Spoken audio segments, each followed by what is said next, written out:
વ્યક્તિ ભણે, ડોક્ટરનું ભણે, માસ્ટર ડિગ્રી લેવા માટે, ડોક્ટર બનવા માટે 22 વર્ષ સુધી ભણે અને ભણ્યા પછી એને પૂછો કે શું થયા, તો કે eye specialist, heart specialist, ear specialist.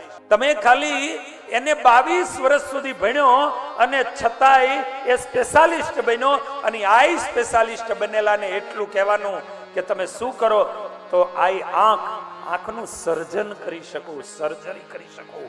આંખનું સર્જન ન કરી શકે સાહેબ, આંખની સર્જરી કરી શકે, પણ મારા ઠાકોરજીએ જે આંખ બનાવી છે ને એવી આંખનું એ સર્જન ક્યારેય ન કરી શકે. 22 વર્ષ સુધી તમે એક વિષયને ભણ્યા અને તો એના આખી બોડીના એકાદ વિષયના નિષ્ણાત બન્યા. 22 વર્ષે તમે આખી બોડીના નિષ્ણાત નથી બની શક્યા. અને એ હાલતા હાલતા માળા લઈ અને ઘરેથી નીકળીને મંદિર સુધી જઈ અને ભગવાનનો સાક્ષાત્કાર કરવો એમ થઈ જાય. ભગવાનને મેળવી લેવા છે એમ મેળવી લેવાય.